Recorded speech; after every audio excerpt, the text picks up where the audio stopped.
Welcome to the Panther Courtside Report. Matt Mendel alongside women's basketball head coach Kyle Reckless as the Panther women's basketball team enters the week with 13 victories, 5 defeats, and right now 4-2 in Horizon League play. Coach, welcome. Hard to believe already more than halfway through this regular season. It is hard to believe. You know, it's gone so fast. I was actually shooting today with our transfer student athlete, Bree Sarah, and she just couldn't believe that we're already 8 games in. And when you look at these 18 games, what do you like? What concerns do you still have at this point? You know, it's interesting because our team is not playing, you know, all in one dimension right now. Our defense has been really solid, but our offense is kind of up and down. And so we're still a little bit searching for that. Although in the last, 3 games, 2 of those games, we've scored in the 70s again. So I think we're starting to get there, but we're just not fluid quite yet. You know, before the season began, you talked all about the depth, and this may be the deepest team in now your 6 seasons with this program. Depth, experience, how pleased have you been? Obviously, we know about Steph Kostowicz, Jenny Linder, and Bailey Farley, but then you got players like Jamie Wright stepping up. You have Alyssa Fisher coming off the bench, who's good for 1 or 2 3-pointers every game, and so on and so forth. But so many different players that are contributing in some way, some form. Yeah, we obviously at the beginning there we talked a lot about our seniors and how dominant they are. All 4 of them actually are playing heavy level minutes for us, and so it's nice when you're starting to mention some of those names and they're not senior oriented names. It's proof that there's hope for the program, when the senior class graduates, because we really do have some talent behind them. Alyssa Fisher comes in and knocks down big shots, like you said. Sydney Staver has started a few games for us and is really starting to get her legs back under her. You've got, depth in our post players. It's kind of exciting to see who steps up on a given night. It's not been consistent. We'd like to get a little bit more consistency, but it's been really fun to see just different players stepping up. And like the last game, our production off the bench was incredible. Yeah, and the term you use a lot is confidence, and it seems like a lot of these players are gaining more and more confidence with every passing game. Yeah, absolutely. And that's something that we really talk a lot about. We're reading Jay Billis's book on toughness that talks a lot about the confidence side of things. Our team is just really locked into just one another, for one. That's why our assists are so high, but also just on building each other up. And so we celebrate a lot in practice. We celebrate a lot in games, and it's just been a really fun season so far. One of the question marks entering the season was the point guard position. Michaela Schmelzer, along with Kelsey Cunningham, double as the team's point guard. How have you seen those two mature into that role? How have you seen their progress? Well, if you watched our first games from the year, Drake and Houston, you saw 2 very different, unconfident, unsure point guards. And now they actually are extremely confident. They love having the ball in their hands and making plays.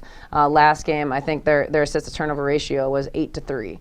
I'd take that on any night against any team. When you're commanding the floor like that against a high pressure team, to not turn the basketball over is a pretty big feat. So they're just growing. They're learning the offenses. They're learning where to pass different people the ball. And so that we can be successful at different positions. How about this past week? Finally back home for the first time since December the 17th on Thursday, and what was a come-from-behind victory, the annual school day game over Cleveland State. Down by 15, ended up winning the game 79-72. But again, that's been kind of the MO of this team. Followed behind by 10 plus, but hey, don't count them out. They come right back, and the Panthers finding a way to win this game. Yeah, the label of comeback team or comeback kids, as we've been hearing a lot of, I'm not sure I like it too much. I'd rather start and finish the game, the same. But in the same sense, I do love that we're resilient. I love that we don't quit. We've never been in a situation where I don't feel like we can get out of the situation, and our team has really been steady in that sense. Even late in games when the games are close, we just have this calmness to us. And I attribute that a lot to our seniors, though, because they've been in these situations. Many of them have hit game-winning plays before in the past, and so I think they're overly confident that we'll still find a way to get it done. And yet 2 days later, it's a sophomore who came through with the game-winning shot at the buzzer, Jamie Wright, and knocking off Youngstown State. Yeah, the play was not meant for her, but I am really proud of her for being in the right place at the right time and knocking down the shot. We put the ball in Steph's hands, and she made a great pass to Jenny. It just got tipped. Jenny did some acrobatic thing. It went off her head, and there's Jamie, So that was an awesome celebration. It was so great for our team to be able to find a way to win in that moment, to learn from mistakes that we had made while also winning is a lot more fun. All right, so we'll continue with more here on the Panthers Courtside Report. The Horizon League Men's and Women's Basketball Championships invade Little Caesars Arena March 2nd through 6th with an NCAA tournament automatic bid at stake. Don't miss your chance to see elite college basketball action as all 10 Horizon League teams battle for conference bragging rights. Fans can reserve their seat by contacting their university box office today.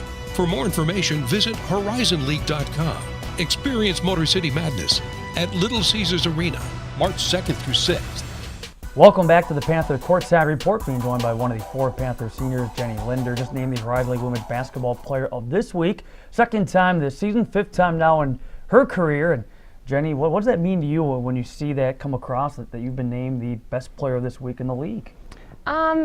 It's awesome. It's awesome to see that, but I really couldn't have done it without my teammates. There were a couple times when I had the hot hand in the game, and they were the ones that got me the ball, so obviously I cannot take all the credit for this accomplishment by any means. And just like my coaches too, like just believing in me and leaving me on the court in those times. But yeah, it's awesome. I wouldn't expect any different answer from you, because this is a very close team. They certainly emphasize family. There's no question. This is a basketball family. Take us in the locker room a little bit, maybe on the bus trips. How close is this team? What is it like being around this group of individuals? It's a lot of fun. It's like you said, very family oriented. We're all like sisters. We bicker at each other. We hang out all the time outside of basketball. So it's just like very close knit, and it's just a very fun experience.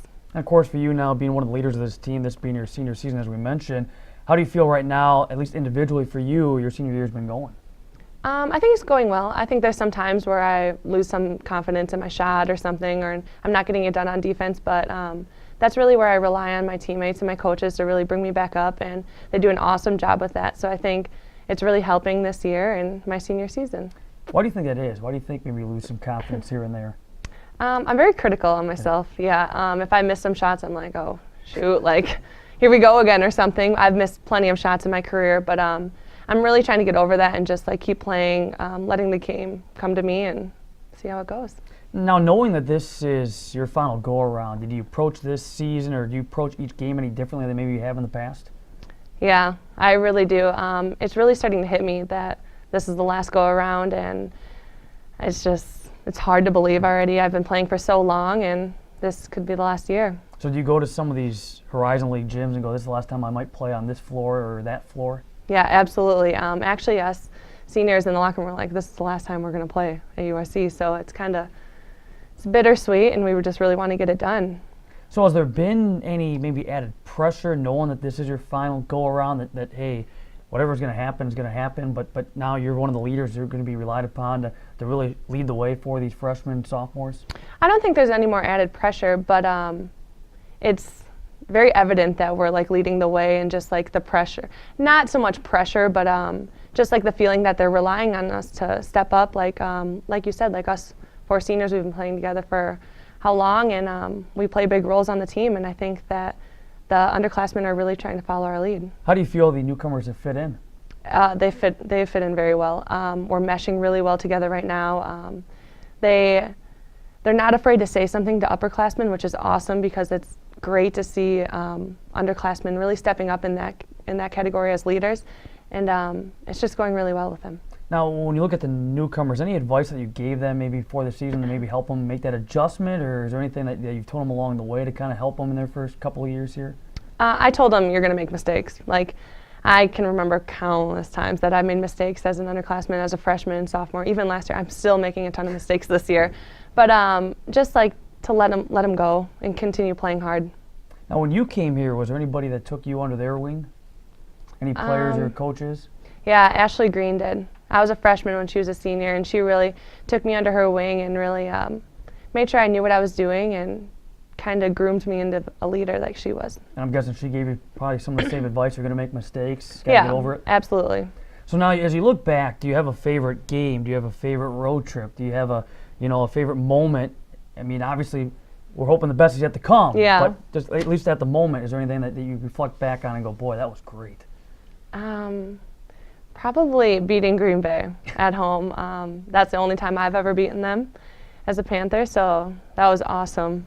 Now, when you look back at this season, your senior year, a couple of memories that jump out quickly, at least for Panther fans, would be the game at Western Illinois when you went off and had a career high of 34 points, scored 21 in the second half, a quality victory against a quality mid-major opponent. What do you remember from that game in which the team was down 13 in the second half and came back and won? I just remember how together we were as a team, and just how when I would cut into the basket for open layups, that my teammates would pass me the ball, and it was just awesome to see how we came together to get that win.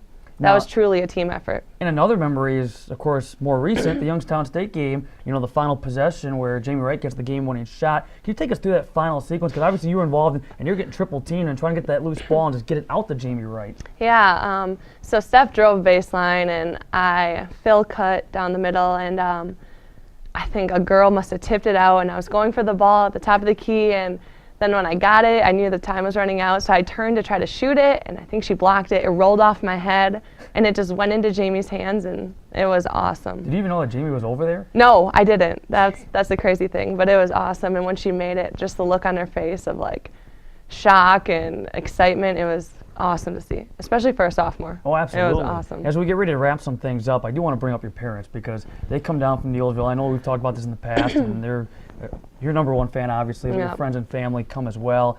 How supportive have they been, and just how committed are they to coming and supporting Panther women's basketball? They love it. Yeah, like you said, they come to like all the home games. They come to some away games. They've just truly been my biggest supporters, and I know they're going to miss it. My mom already is talking about how she's going to miss it next year and everything. My dad, I don't know if he would tell me that, but I know he will. But I could see them coming back after I'm done playing and just like seeing how the team's doing and everything and the culture. I think they're truly happy that I chose to come here and play. Just finally then, okay, basketball, when it does in fact come to a close, what's next for Jenny Linder? What are your future plans outside of college? I want to be a teacher, so I'm going into early childhood. Ideally, I'd probably like to teach first or second grade. I've worked with preschoolers, I've worked with infants, but really, I really like that first, second grade age range where they're able to talk to me and like communicate how they're feeling and type of thing. But yeah, I'm super excited to work with kids. All right, Jenny, well, best of luck with everything, not only there, but the rest of this basketball season. Thank you. More to come after this on the Panther Courtside Report.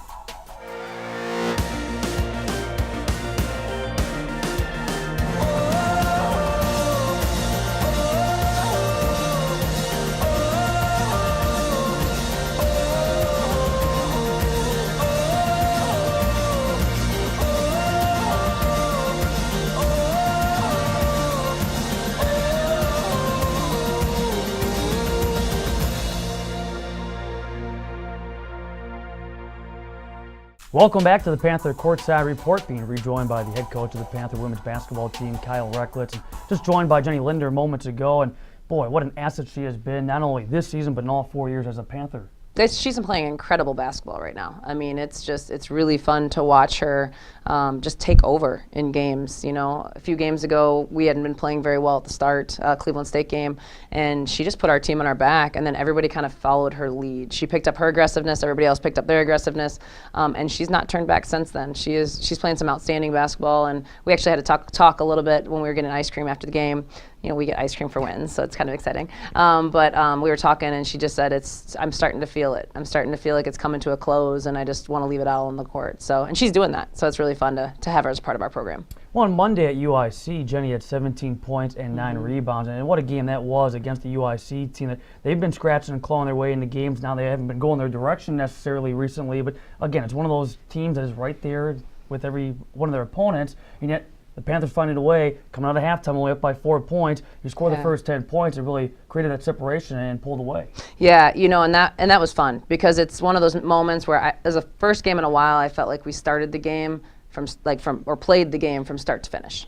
We've had these games where we get down and then we make these comebacks. I mean, this game we were aggressive from the start. We had tips, we had steals, from the beginning of the game. I mean, we looked like we were the team that got out and pressed and, got into passing lanes because we were just so active and aggressive. And I think our energy really fueled us in that game and really put us in a position to be successful. It also helped with our confidence. Obviously, we shot the ball a lot better from the three-point line, which is something that we've been really searching for. Yeah, the best part is that's the way the team performed, with that being Game 3 in a 5-day stretch.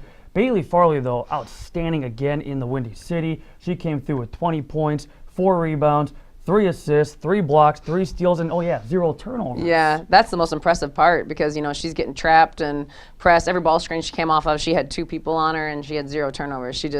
She played like a senior. I mean, that's exactly what you need from your senior class, is to really step up in these moments. And if we can continue to keep her sharpshooting going from the outside, that's only going to benefit us as we move into this next week against Oakland and Detroit. Let's take a look at the week ahead, which again begins Thursday, 6 p.m. in Rochester, Michigan, against the Oakland University Golden Grizzlies. And this is a team that sits at 10-7, 3-3 in league play, a little more well-rested. They haven't played since Saturday. But man, can they get up and down the floor? They can push the pace. They can hit the three-point shot. It's going to be quite a matchup. Yeah, they have a group of guards that are just really, really talented. They have Taylor Gleason from last year, Taylor Jones, who's been the 6th man of the year for the last 2 years. Just a group that is really, really solid and played a lot of minutes in the collegiate uniform. So the pace is going to be something that we're really going to have to focus on, making sure we get back in transition defense. And then again, it's going to come down to our scoring. It's going to come down to us not turning the basketball over and putting the ball in the basket. And it seems like Oakland will pressure you quite a bit. Oh, yeah. I'm expecting them to pressure us. And you look individually, you mentioned some of their main scoring threats. They have 5 players right now that are their main scoring threats for an offense, averaging about 72 points a game. Outside of those 5, do they have much depth, or is that still kind of developing? That's developing. Yeah, absolutely. They've got a couple that come off their bench that are really athletic and find ways to get the ball to other people. But it's it's one of those situations where we just got to play our game and see what happens. All right, and then Detroit Mercy will come your way Saturday. That game will tip off at 12 noon from Callahan Hall. So, Coach, that's a wrap. Another great week of Panther Women's Absolutely. Hoops. We'll talk to you again soon. Sounds great. That's the Panther Courtside Report.